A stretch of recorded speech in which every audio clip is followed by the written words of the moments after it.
Doctora María Águeda. Pues sí, yo sigo en la misma línea que exponía Julia Pozas porque estamos totalmente de acuerdo en esa idea. De hecho, la objetividad dentro de nuestra labor la entendemos como una herramienta de vigilancia que está en manos directamente del comité editor.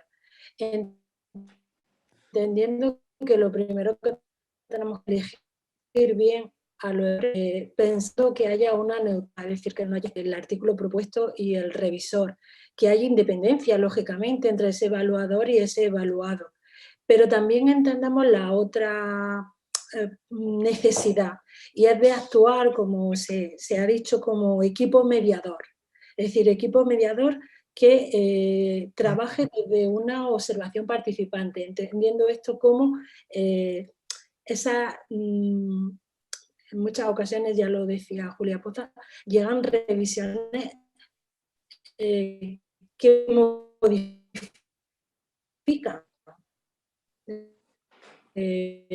por un sesgo de modifican la cuestión, por lo tanto el comité editor tiene que replantearse verdaderamente si lo que es válido es la propuesta original o las sugerencias que llegan por parte de un evaluador, y si eso se tiene que llevar a cabo al 100%. Entonces, en ese sentido, esa herramienta de vigilancia, ¿no?, que nosotros le decimos, ¿no?, a intentar esa objetividad, recae directamente en el comité editor como mediador, es decir, como el elemento que determina el proceso de evaluación en su punto final tras haber pasado por los pares ciegos. Es decir, para nosotros creemos que esa es el logro de la objetividad, si es posible llamarle logro, pero el intento de neutralidad sí es la idea. ¿He perdido la conexión? No. Sí, me parece que sí. Parece que sí. Bueno, de todas maneras había acabado. Ah, bueno, de acuerdo, muchas gracias. Nos falta el punto de vista del doctor Cabatec, por favor. Gracias. Lo bueno de hablar de último es que ya se ha dicho todo. Concuerdo totalmente con lo que se acaban de decir.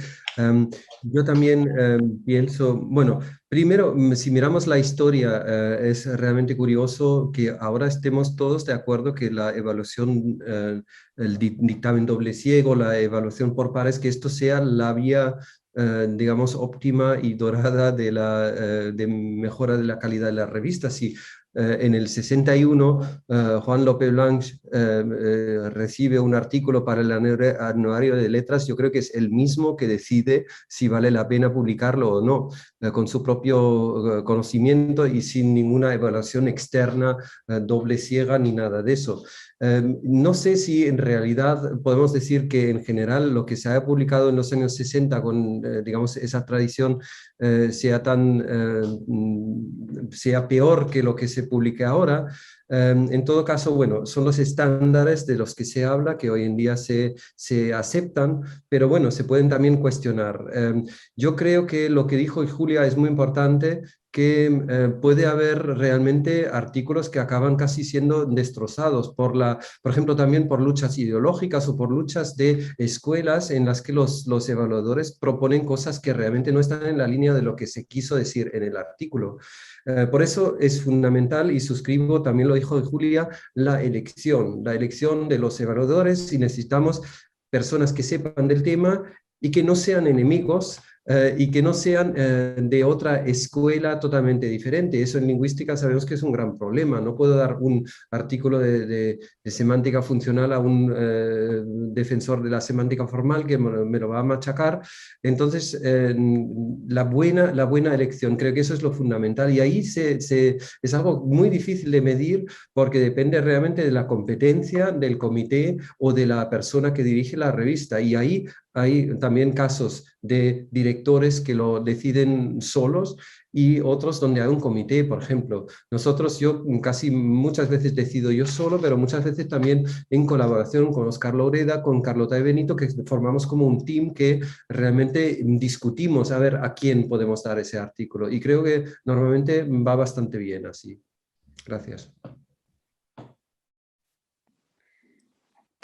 Muchas gracias. Pues me da la impresión, a ver si estoy en lo correcto, que algunos de ustedes confían en que se puede llegar a la objetividad con la dictaminación doble ciego. Y me llama mucho también la atención de elegir al dictaminador. Y me pregunto cómo sustentan esa elección. No sé si alguien quiera contestarme esta pregunta en particular. Bueno, ya ha dicho el doctor Cabatek que, por ejemplo, eligiendo personas que hacen la misma, tienen el mismo acercamiento teórico, por ejemplo, hay, no sé, ¿hay algún otro criterio que utilizan a la hora de elegir a un dictaminador? Julia, tú que fuiste la primera en mencionar esto. Si has tenido algún problema con alguna dictaminación, ¿cómo lo han resuelto? Bueno, o sea, muy pocos, o sea, sí ha habido problemas al final en casi, bueno, en los años que, ahora sí que en los años que llevamos, pues ha habido de todo. Problemas así serios no se han dado en dictámenes, por suerte. Hemos tenido problemas de otras índoles, pues con la originalidad, etcétera, etcétera, cosas que pues sí, creo que todas las revistas siempre estamos ahí muy pendientes. Pero lo que también es cierto es que uno empieza a aprender de cómo dictamina la gente. Cada quien tiene un estilo particular de dictaminar y una de las cosas que creo que es buena como de llevar mucho tiempo dirigiendo una revista es que al final somos una comunidad chica y aprendes también cómo dictaminan tus colegas y entonces eso te permite tomar mejores decisiones para la hora de mandarles un artículo u otro, ¿no? A veces quisiéramos también tener muchísimas opciones y la realidad es que al menos en Cuadernos, que nos puede llegar igual un artículo de un tema clásico de historia de la lengua española o uno muy novedoso sobre algo muy particular de una lengua subrepresentada, no tenemos un pool de dictaminadores tan grande como quisiéramos, ¿no? Entonces una cosa es lo que quisiéramos y otra cosa es pues la realidad, de la disponibilidad y en ese sentido pues tratamos de hacer lo mejor posible y sí tomamos mucho en cuenta lo que dice Johannes, ¿no? O sea, de los enfoques teóricos que en lingüística pues sí es una cosa muy importante a la hora de elegir una dictaminación, ¿no? Un dictamen, eso. Muchas gracias. No sé si a alguien le gustaría agregar algo. Todavía tenemos 3 minutos en esta mesa. A ver, no veo a nadie. Entonces, bueno, entonces pasemos al siguiente tema. Adolfo. Sí, yo pedí. Perdón, es que no lo veo. Estoy aquí buscando con mi mano. Yo tampoco me veo, pero no sé. Bueno, no importa. Bueno, pues adelante, por favor. No, solo preguntar y participar un poquito en esta cuestión de la dictaminación.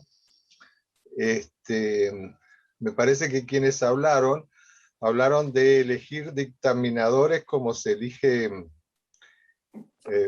según algunos aspectos, otras cosas, o una mercadería en un supermercado, por ejemplo.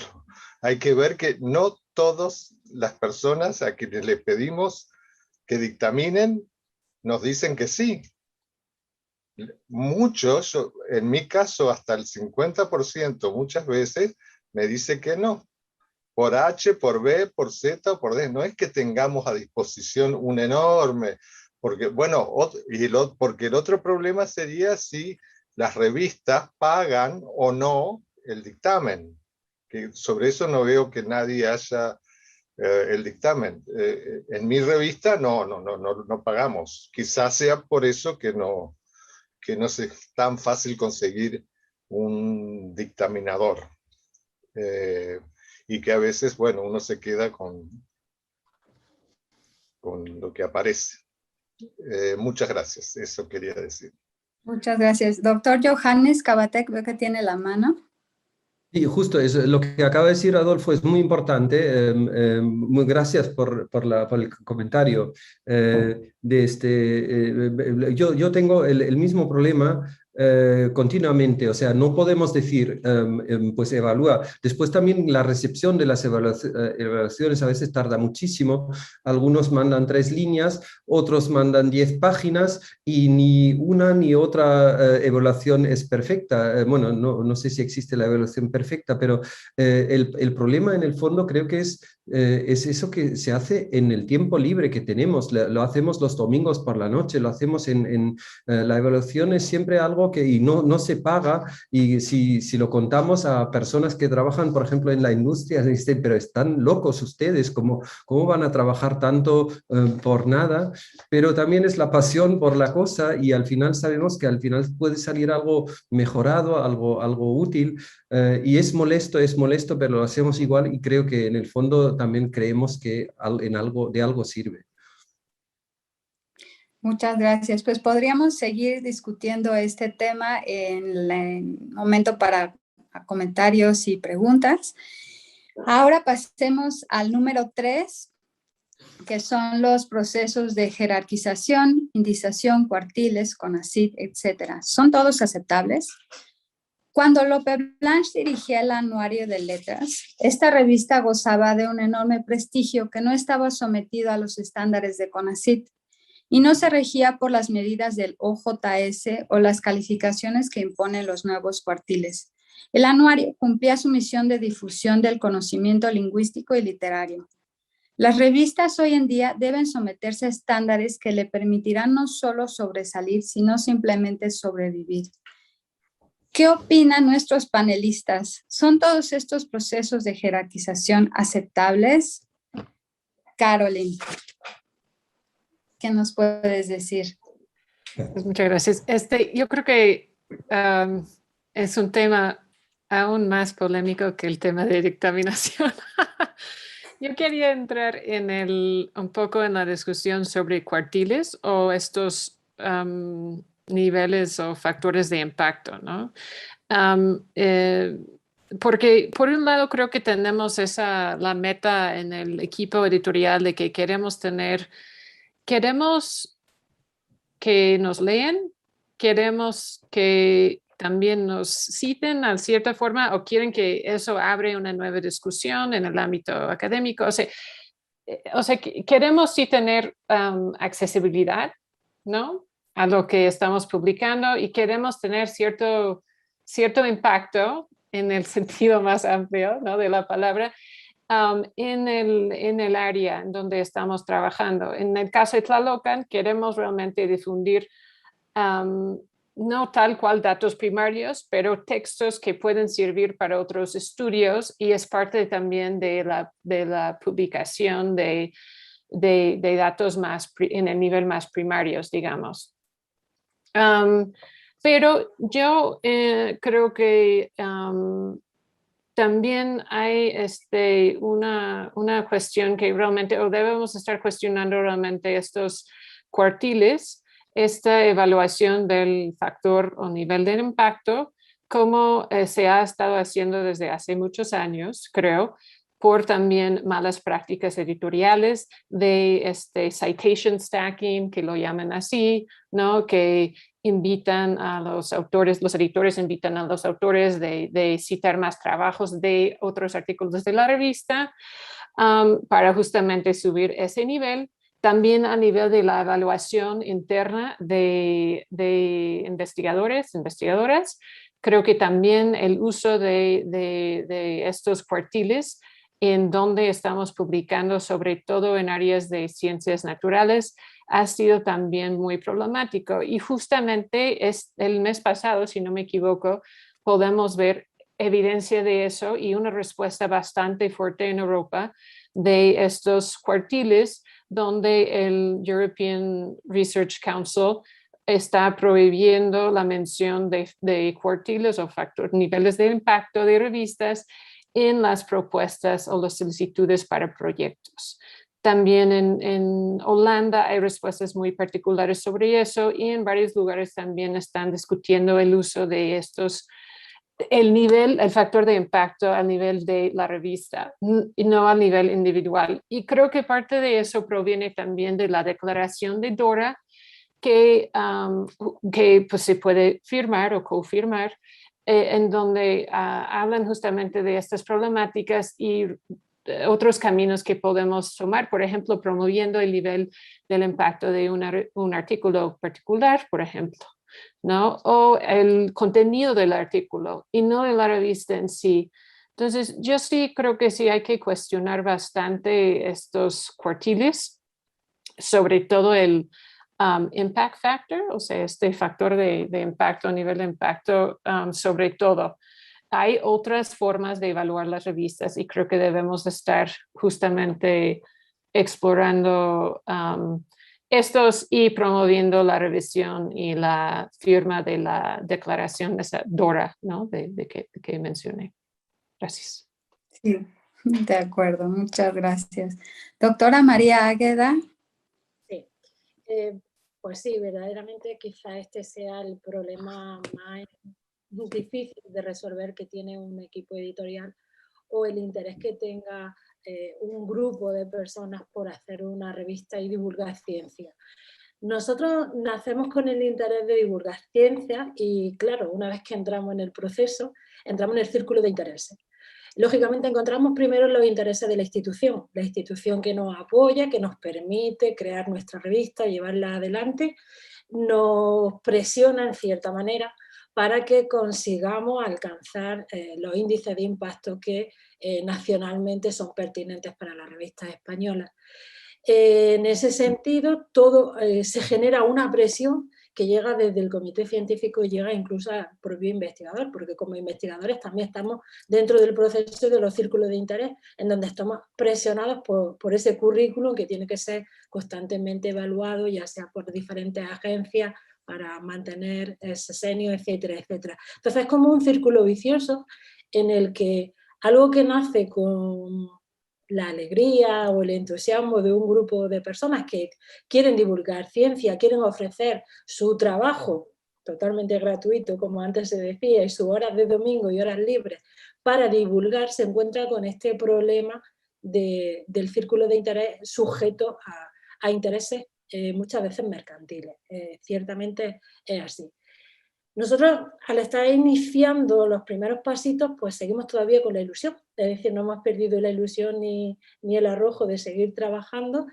No hemos conseguido todavía estar en índices de impacto, no nos preocupa excesivamente, pero sí es cierto que cuando hablamos con otros colegas de nuestra propia universidad, a la presión de la institución, muchos son reacios a responder, a seguir esos pasos, prefieren que su revista no tenga ese impacto y seguir dando cobijo a esa investigación, mientras que, bueno, otras revistas sí que optan por ese camino. Nosotros, como digo, estamos dando los primeros pasos, estamos asentando, conociendo este círculo en el que nos movemos y no sabemos muy bien, un poquito a largo o medio plazo, qué decisión podríamos tomar, si entrar directamente en ese juego o simplemente seguir haciendo lo que estamos haciendo hasta ahora.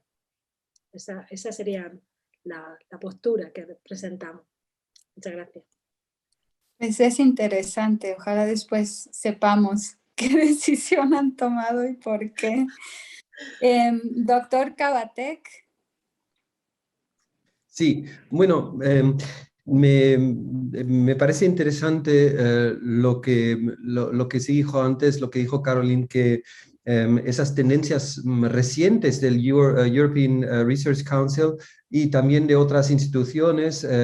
Recuerdo que hace unos años estuve en Bélgica en los criterios de evaluación de las tesis, estaba también haber publicado en una revista Q1 o Q2 y eso ha cambiado totalmente. Ahora estamos como en una ola, digamos, o en una tendencia, en una moda que va un poco en contra de los baremos o de las evaluaciones y de los rankings, pero creo que siguen teniendo alguna importancia. Pero bueno, dependemos un poco de esas modas también en el mercado científico. Yo me gustaría casi decir que nunca me he preocupado por los rankings ni por las evaluaciones y que tampoco miro, porque es como en el comienzo del Pedro Páramo, cuando se describe ese camino que sube o baja según se va o se viene. Los rankings suben o bajan. Estuvimos con la Really en el 2018, de repente en Q1 en Simago, y sí, nos tomamos una copita de champán y brindamos y dijimos, bueno, que hicimos un buen trabajo, pero después al año siguiente bajamos otra vez a Q2, después incluso a Q3, ahora estamos en Q2. Y yo no me explico por qué. Sí, me explico un poco por qué, porque sé que, por ejemplo, cuando yo me cambié de Alemania a Suiza, ya la revista se volvió más internacional porque el editor estaba en otro país que la editorial, y eso, al final, la internacionalidad da puntos. El mero hecho de llamarnos Revista Internacional de Lingüística Iberoamericana parece tener alguna repercusión que un título como Anuario de Letras no tiene, y no me explico por qué la Really está tan bien evaluada en los rankings internacionales, porque la seguimos haciendo de la misma manera desde hace muchos años, y como digo, sube o baja. Y claro, intentamos hacerla bien, intentamos también adaptarnos. Por ejemplo, sí, introdujimos como dije antes, los títulos en inglés y algún abstract en inglés, pero bueno, esos son detalles que no cambian la calidad de la revista, pero sí dan puntuación. Por ejemplo, incluso que las páginas del artículo estén en el encabezado o a pie de página, en la primera página de la revista, es un criterio de puntuación para algunos. Pues son criterios en parte ridículos, bueno, ridículos de estandarización, pero no dicen demasiado sobre la calidad real de la revista, que es la que me preocupa de verdad, pero no el ranking. Okay. Muchas gracias. Sí, es muy interesante. Y es una buena pregunta, ¿por qué sube y baja el ranking? Doctor Martín Butragueño. Sí, muchas gracias. Realmente coincido, ¿no?, con todo lo que se ha dicho. Quizá ya yo lo sintetizaría en que, bueno, pues está bien, uno tiene que atender, no te puedes desentender en realidad de los índices y demás, pero bueno, tampoco obsesionarse con ellos ni que se conviertan en un elemento para tomar decisiones editoriales, ¿no? Dado que el criterio fundamental en los dos índices que suelen tener más peso, que son el de Scopus, ¿no?, y el de Web of Science, son la cantidad de citas, uno sabe, ¿no?, que cuando publicas un trabajo muy especializado sobre un tema muy puntual, probablemente no va a recibir citas en años, o va a recibir por ahí una que otra cita. En cambio, si publicas un artículo de corte más panorámico, paradójicamente va a recibir muchas más citas, ¿no? Todo está lleno de paradojas. Si uno mira en algunos índices cuáles son las revistas que están hasta arriba en lingüística internacionalmente, uno se va a la sorpresa de que las que están ahí son varias revistas, bueno, entre otras, ¿no?, de lingüística computacional y de comunicación, ¿no?, que sin duda serán de calidad, no lo dudo, pero que no son precisamente el núcleo de revistas donde se publican los trabajos más interesantes o más novedosos o más rompedores, descubridores, ¿no?, dentro del propio campo de la lingüística, ¿no? Bueno, y ahí hay que sumar, por cierto, que creo que en una mesa como esta no debemos dejar de lado el hándicap, ¿no?, de publicar en español, ¿no?, como lengua científica, ¿no? Hace un momento surgía la iniciativa Dora. Quisiera recordar la iniciativa de Helsinki, ¿no?, sobre el multilingüismo en la ciencia, ¿no?, batalla de momento perdida en otras áreas, pero creo que todavía bastante relevante en humanidades, ¿no?, en particular. Para los que no lo conozcan, es una iniciativa sobre eso, ¿no?, que uno puede firmar a título institucional o a título personal, ¿no?, que pues, puede ser interesante incluirlo en las políticas editoriales de las revistas, ¿no? Lo han dicho muy bien, es un sistema complejo en el sentido de que el verdadero problema no es tanto el ranking de las revistas, sino cómo eso influye en las decisiones de los autores acerca de enviar o no un trabajo a tal o cual revista, porque a su vez ellos son evaluados, ¿no? Entonces se vuelve creo que María lo ha descrito, no sé cómo decías, el círculo, ¿no?, de intereses, y es cierto. Afecta sobre todo a los autores más jóvenes, ¿no?, precisamente porque quizá tienen más inestabilidad laboral, pero es un hecho y es una de las razones por las que no puedes simplemente no ocuparte del tema, aunque a veces sea descorazonador en una revista que cumple el año que viene 75 años, ver que de pronto en Web Science te ponen en Emerging, ¿no? Dices, ¿cómo? ¿75 años? Y somos apenas una revista emergente, ¿no? Pues es un poco absurdo, me parece, ¿no? Pero bueno, esa es la situación paradójica, a fin de cuentas, la imposibilidad de dejarlo de lado y tomarlo, bueno, en lo que tenga de interesante, aprovecharlo y bueno, y que tampoco se convierta en un criterio que cierre, ¿no?, las posibilidades editoriales, ¿no? Gracias. Muchas gracias. Doctora Julia Posas. Sí, bueno, de nuevo estoy de acuerdo con lo que dicen todos mis colegas. Creo que como, sobre todo me resuenan mucho los comentarios de María, porque pues al final somos revistas de reciente creación y eso como que nos ha permitido pensar, ¿no? ¿Qué queríamos de la revista?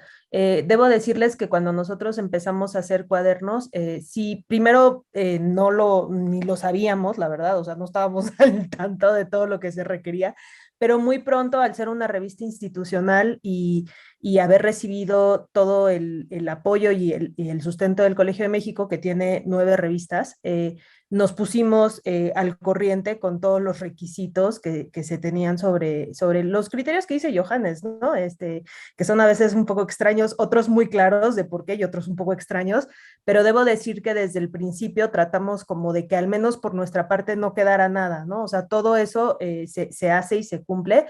Y también hemos tenido mucha suerte en el sentido de que no dependemos del financiamiento más que de nuestra institución y al ser una institución pública, etcétera, etcétera, que no nos está como contando los pesos y centavos, tenemos mucha libertad, ¿no? Y creo que eso es algo que también hay que decir. Al ser revistas institucionales, tenemos un apoyo que no necesariamente tendríamos si fuéramos una revista que no tuviera eso y que por tanto tuviera que depender de estar en índices y todo. Obviamente nos importa mucho estar lo mejor posible. También es cierto que es difícil subir en las revistas porque pues nuestros temas son muy especializados, la comunidad de nuevo no es tan grande y también como decía Pedro ahora, el tipo de trabajos que se citan más y que se citan menos tienen menos que ver con, yo diría, con la calidad, etcétera, etcétera, y más con los temas de interés de las comunidades. Y eso, pues es así, ¿no? Y está bien. Yo creo que en ese sentido, nuestra preocupación, como la de todos nuestros colegas, es que hacer una revista de calidad y que sea útil a la comunidad y que sirva para la investigación. En ese sentido, nos preocupan menos los índices y lo que sí nos ha importado mucho es pues que sea de acceso abierto, ¿no? Que eso es algo que discutirán, me parece, en otra mesa en esta jornada y que en mi opinión es muchísimo más importante en términos del alcance de la revista que los índices. Eso creo yo. También, no sé, bueno, ahí seguramente la gente que tiene más experiencia como evaluadores de CONACYT, etcétera, etcétera, lo pueda decir, pero yo creo que también hay una conciencia en el gremio de que nuestras revistas pues, o sea, la comunidad es chica, entonces no se espera que tengan, que estén en todos los índices de por sí. Nosotros como lingüistas sabemos, pues, el alcance de, o sea, el tipo de, o sea, las revistas que son serias, el alcance que tienen, y creo que en ese sentido toda la comunidad, al menos en México, tiene como un conocimiento claro de eso y no sé qué tanto realmente el impacto a la hora de la evaluación sea tan fuerte como a veces lo pensamos. Pero bueno, eso no lo sé. Es mi opinión. Ya. Todavía tenemos 12 minutos para la réplica. ¿Hay alguien a quien le gustaría agregar algo? Se quedó algo en el tintero. Bueno, yo puedo decir algo. Ay, perdón. No, perdón, Sí, claro. tiene Adolfo la mano levantada. Ay, por favor, es que no lo veo. Que tiene la mano levantada. Creo que es de antes todavía. Ah. Sí. No, quiero decir bueno. que no sé si tengo la palabra o no. Sí, sí. No, porque también lo quería Julia, la palabra. Así que yo se la cedo a ella primero porque ella es panelista y yo no lo soy, en este caso. Bueno.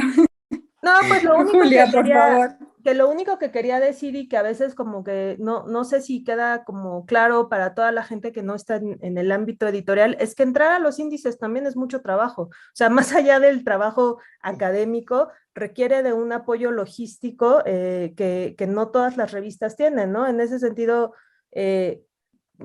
pues es muy importante contar con el apoyo, digo, por ejemplo, en el caso del Colmex de la biblioteca, o sea, hay toda una infraestructura que también alimenta, como decía María, un círculo, ¿no? En donde las revistas que son más, o sea, a ver, se requiere gente que esté haciendo cosas, que el OJS, que el XML, es decir, para que una revista empiece a tener como cabida en todos los índices internacionales también requiere mucha gente y eso, pues creo que no todo el mundo tiene acceso a eso y no todas las revistas de inicio lo tienen, ¿no? Es algo que también se va construyendo con el tiempo.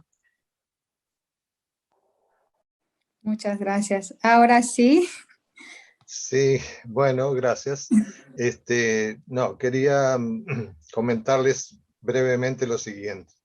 Para quienes ya tenemos muchos años, no la mayoría de ustedes, pero yo sí, me incluyo, muchos años en estas lides de editoriales, publicaciones y revistas, etcétera, etcétera, estamos viendo, o por lo menos yo estoy viendo, que empieza a haber como dos mundos paralelos. El mundo de las revistas, de los editores, de los autores, de la gente que se ocupa de su objeto y de su ciencia y tiene un interés genuino en el trabajo de esto, y por otro lado como una superestructura que es este mundo nuevo que desde hace 20 años, 25 quizá, han empezado a no a inmiscuirse, pero a tratar de ayudarnos, creo, en que las revistas sean mejores. Y yo tengo mis muy serias dudas sobre que esto sea verdad. Y el único ejemplo que quiero dar es sobre la palabra impacto.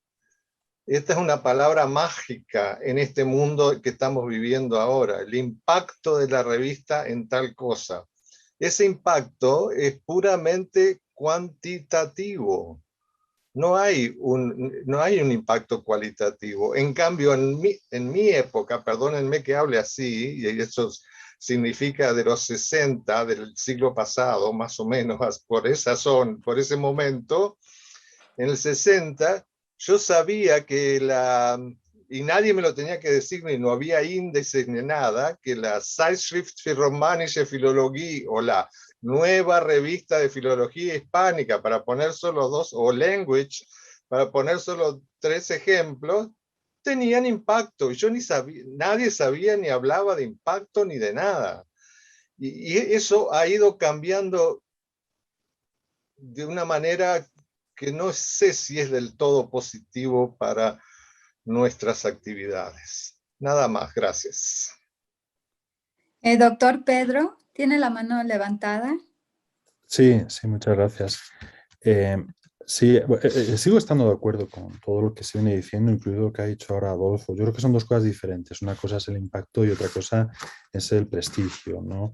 Y en última instancia lo que importa es el prestigio dentro de una comunidad científica, ¿no? El problema además con los índices es que, bueno, María Rosa al principio, no me acuerdo si fue en este blog, supongo que sí, cuando hablaba de la diferencia entre indización e indexación. Yo no soy tan seguro de que la terminología esté tan asentada, pero coincido en todo caso en los contenidos. Es que una cosa son los criterios formales, ¿no? Que piden algunas bases de datos y demás, y otras cosas son el criterio central de impacto de cantidad de citación, medida esa de diferentes maneras, pero en última instancia básicamente con la cantidad de citas recibidas. Y lo que quería decir es que en realidad en el mundo los dos índices que cuentan son solo dos, Web of Science y Scopus, ¿no? Dentro de esa visión, ¿no? Que luego condiciona la asignación de fondos, contrataciones y demás, ¿no? Y luego hay muchos índices derivados. que lo que hacen es que toman las puntuaciones obtenidas en Web of Science y Scopus y demás, pero básicamente son esos dos, ¿no? Los que se toman en cuenta. Es lo que quería aclarar. Por eso, digamos, el diablo del asunto está ahí, ¿no? En el juego de las citaciones, ¿no? Como si ese fuera un criterio científico central, ¿no? Que viene...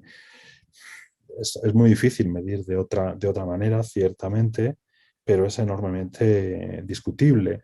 Julia, quería solo, como dijiste lo de CONACYT, el criterio de CONACYT hasta ahora, al menos en humanidades, ha sido amplio. Porque si nos ponemos rigurosos con artículos publicados exclusivamente en revistas en Scopus Web Science, prácticamente, salvo algunas excepciones, como la propia NRFH y alguna más, prácticamente no, al menos en los años anteriores, no tengo el dato al día de hoy, no había demasiado de dónde tomar en la producción nacional. Otra cosa es producciones internacionales, pero muchos autores de buena fe dicen: mi revista está indizada, y ves dónde, y dices, ajá, sí, estará basificada, pero eso no es un índice, ¿no? Estar en, y lo digo con todo el respeto a la labor que hacen, pero estar en Latindex y en otros muchos no tiene valor como indización formal. Ese es también parte del problema. Los índices reales que se han venido considerando a la hora de asignar puntuaciones a los artículos, a los autores y a las revistas son nada más dos. Sí, gracias. Muchas gracias. ¿Alguien más quisiera agregar algo? No veo ninguna mano levantada, pero... Caroline. Bueno, sí. Caroline, gracias. Caroline, por favor. Sí, yo nada más quería... veo aquí también en los comentarios que también como que es una tendencia económica, todo estos... y yo mencioné como cuartiles, como en la discusión que para hablar de estos factores de impacto como Thomson Reuters, Web of Science, Scopus, y podemos incluir también H-index, eigenfactor, otras cosas que igual si queremos agregar más cosas ahí, pero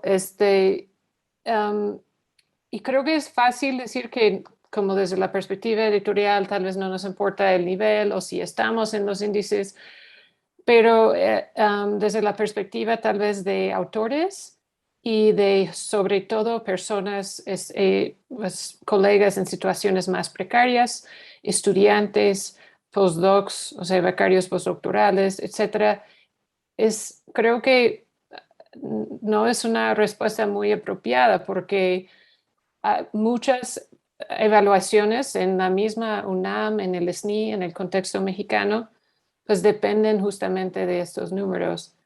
Y creo que eso pues es algo que sí tenemos que como lidiar con eso, y nada más creo que se mencionó eso en los últimos comentarios ¿no? de la discusión, pero es importante también tomar en cuenta eso y pensar en formas alternativas de lidiar con eso y sobre todo en ese contexto muy particular de la lingüística y revistas más especializadas. Pero nada más quería retomar ese punto porque creo que me parece muy, muy importante como pues, tomar en cuenta que no, o sea, distintas perspectivas, ¿no? Sí, claro, vivimos en un mundo con reglas, digamos. Entonces hay que tomar eso en cuenta. Doctor Cabatec, levanta la mano. Sí, yo solo quería añadir que, bueno, algo que también se mencionó ya, que creo que nuestro mundo debe ser un mundo polifacético y un mundo plural y no monocéntrico, no solo Language o las grandes revistas de altísimo renombre sino que, por ejemplo, yo edité en los años 90 la revista de Estudios Catalanes, que con los mismos criterios que la RILI, pero, y publiqué artículos, por ejemplo, en gallego, en revistas gallegas, que para mí no son menos importantes que los artículos que publiqué en inglés o en español. Yo creo que el mundo científico de las ciencias de la cultura, por lo menos, no vive solo de una idea y después todo está debajo o algo así, que no hay una jerarquía clara, sino hay un jardín donde puede crecer algo interesante en un rincón totalmente desconocido, pero claro, hace falta algún sistema también de quizá de orientación, pero más que de jerarquización, diría que nos hace falta orientación. La revista Indiana, por ejemplo, que publica sobre lenguas indígenas, tiene un impacto bastante bajo, pero publica cosas del más alto nivel mundial y que tiene muchísimo renombre en la comunidad que trabaja sobre lenguas indígenas. Eso es algo y lo mismo que digo como revistas sobre el gallego, el catalán, lenguas pequeñas, entre comillas, que es una lengua pequeña. Bueno, un estudio puede ser igual de importante si es sobre el chino, el español, el inglés o sobre una lengua pequeña, y puede tener una idea que haga avanzar el mundo. Obviamente sí, no nos podemos encerrar en los rincones, pero los rincones también tienen su función. Es verdad, muchas gracias. Bueno, pues llegamos exactamente al punto de las preguntas y los comentarios del público. No sé si María o Judith nos pueden ayudar con esto.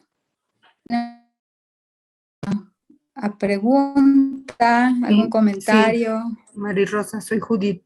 Mira, nada más atendiendo sí, al stream de YouTube, pues tenemos felicitaciones al anuario, tenemos un comentario de Rocío Molina Landeros respecto del dictamen. Dice, además, algunos dictaminadores aceptan y no entregan los dictámenes solicitados. Los tiempos de los colegas no se ajustan a los tiempos de las revistas. Y también nos visita la revista CEMAS de Querétaro. CEMAS, y digamos es todo por el momento por el canal de YouTube. Muchas gracias, Judith. María. Por acá, María Rosa, no habría nada ningún comentario, ninguna pregunta. Perdón. ¿Alguien le gustaría comentar sobre lo que dijo Rocío? Sobre los tiempos de los dictaminadores. También se habían comentado que no hay paga, que se hace los días domingo. Por ahí se quedaron algunas cosas en ese tema. No sé si a alguien le gustaría comentar. Julia tiene la mano levantada. Ay, gracias. Sí, Julia, por favor. No, pues sin duda lo de los tiempos es algo que al equipo editorial de las revistas siempre nos tiene un poco de cabeza, ¿no? Porque precisamente porque sabemos como académicos también que somos lo frustrante que puede ser las esperas prolongadísimas de respuesta y todo, pero a la vez creo que eso es bueno de ser editor, que también te das cuenta pues que uno que de verdad lleva mucho tiempo, ¿no? Ahí de nuevo, o sea, como en muchos de los ámbitos editoriales, creo que surge una tensión, ¿no? Entre apurar el dictamen y a la vez guardar como la calidad, etcétera, etcétera. Y también una de las cosas que creo que también es muy importante, a mí me desconcierta mucho, de pronto recibo peticiones de dictámenes que me dan una semana. Cada vez más me dan tiempos muy cortos y yo creo que eso tampoco está bueno, o sea, porque justamente como decía Johannes, pues lo hacemos en un tiempo, digamos, distinto al de la investigación, etcétera, etcétera, y entonces ahí, pues ahí siempre hay que estar lidiando con estas tensiones entre sí sacar las revistas rápido y lo más puntual posible, y a la vez tener dictámenes serios y tener un respeto y cuidado con los dictaminadores, que al final son colegas que están haciendo un servicio académico que, pues, que es, digamos, gratuito, bueno, no se les paga, al menos entre nosotros, en nuestra revista tampoco, ¿no? Entonces, eso creo que es algo que todas las revistas tenemos, y a nosotros una cosa que nos ha sido útil, pero que yo sé que es perfectamente, es imposible para muchas revistas, es esto de la publicación continua, ¿no? Que nos ha permitido no esperar a números, sino ir publicando conforme las cosas vayan saliendo, y creo que eso para los autores ha sido bueno, pero también tiene sus retos, y eso obviamente solo es posible para las revistas electrónicas, no las de papel. Claro. Caroline, tienes la mano levantada. Sí, yo también quería mencionar con respecto al tema de dictamen, es un poco como un sistema de tequio. Entonces, por un lado, aunque en muchos casos no hay una compensación monetaria, hay también una idea de que también publicamos. Entonces, también hay que hacer el trabajo comunitario y colegial de dictaminar, y a veces pues hay sugerencias de dictaminar cada vez que publicamos hay que dictaminar 2 trabajos, ¿no? O cosas así, hay distintas recomendaciones.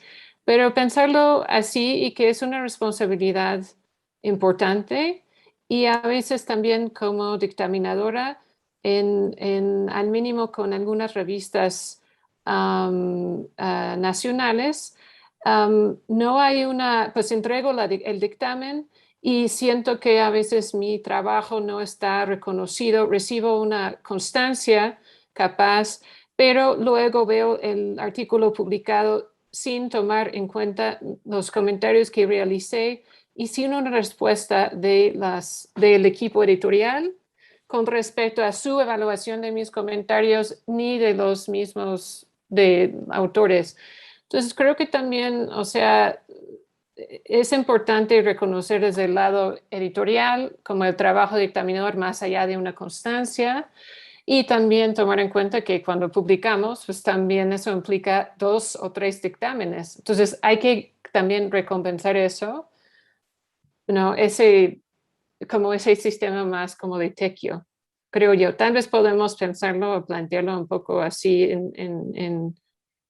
pero bueno, es nada más pensando en eso. ¿Alguien le gustaría comentar algo más? ¿O responder a lo que habló? El doctor Adolfo, por favor. Esa presión sobre los tiempos, me parece que la tenemos todos. Y es otro de las cuestiones que han empezado a aparecer ahora, porque muchas veces, por ejemplo, estoy hablando por mi caso especialmente, editor de una revista de lingüística que se llama Lingüística precisamente, la prisa, o apuro decimos acá por estas latitudes, no es tanto nuestra, sino como de la indexadora que me obliga a que en tal fecha, y concretamente, por ejemplo, el Cielo, no sé si todos conocen a Cielo, que hay en Latinoamérica, la central en Cielo Brasil, pero hay Cielo Chile, Cielo Colombia, Cielo, bueno. Cielo obliga, so pena de no subir, como se dice ahora, la revista en su momento, si por ejemplo, como, a ver, nosotros salimos a mediados de junio y a mediados de diciembre, 15 de junio y 15 de diciembre, y tenemos que entregar a esta indexadora el artículo como 20 días antes, obligatoriamente. 20 días antes de la fecha en que decimos que debe salir, lo cual nos pone una presión muy, muy, muy, muy alta, porque los tiempos son distintos. La indexadora no le importa que en la revista se diga que aparece a mediados de junio y a mediados de diciembre. Lo que ellos quieren es el 1 de junio ya tenerla subida, y el 1 de diciembre, ¿por qué razón? Nunca lo pude entender. No esperan hasta el momento en que la revista promete que va a estar, por escrito, promete que va a estar disponible. Lo publican antes. Entonces, bueno, en fin, eso es lo que quería comentar, y no sé si sucede en todos lados igual. Pero es una molestia grande y una presión terrible para el editor. Gracias. Doctor, gracias. Doctor Johannes Kabatek. Sí, bueno, en la línea de lo que acaba de decir el doctor Elizancín, la verdad es que lo del tiempo, hay dos mundos contra... Bueno, yo estoy en Suiza, que es el mundo, el país de la puntualidad, pero la verdad es que en humanidades simplemente no somos puntuales. O sea, ¿y por qué? Porque no nos importa en cierta medida, o también porque tenemos todos una sobrecarga de trabajo y tenemos cosas que de alguna manera tenemos que priorizar. Yo tampoco entiendo por qué la Reilly, por ejemplo, que sale 2 veces al año, la editorial, el mayor interés que tiene es que salga puntual, porque si no, bajamos en los índices. Y como decía antes, en Scopus estuvimos en Q1 y ahora estamos en Q2, y a lo mejor tiene que ver con la puntualidad, de la falta de puntualidad que es en parte mía y de todos los involucrados. ¿Por qué somos impuntuales? Bueno, primero también porque la ciencia es interminable y no hay nunca, o sea, por ejemplo, un artículo, una revista que está hecha, pues la miro, la reviso y hay segundas, terceras pruebas y todavía encontramos cosas y nunca estamos contentos. Y es un proceso largo y lo hacemos, la revista, tampoco me pagan por hacer la revista también la intento hacer en el tiempo libre, pero hay tantas cosas que hacemos en el tiempo libre que tanto tiempo libre realmente no queda.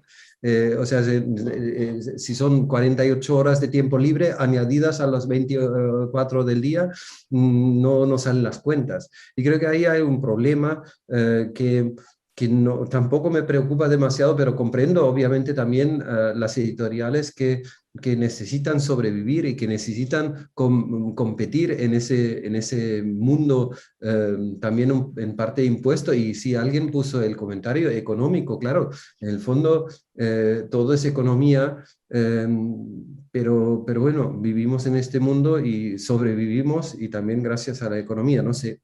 No tengo una solución a ese problema, pero lo veo en mi propio trabajo, en el de los evaluadores, de los autores, de todo el mundo.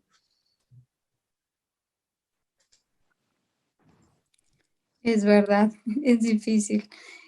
¿Alguien tiene un comentario o habrá surgido por ahí un comentario en YouTube, en Zoom? No, María Rosa, no. No. No, tampoco. ¿Judith tampoco en YouTube? YouTube? No, ya no tenemos nada. Bueno, pues no sé si alguien quiera comentar algo más para finalizar.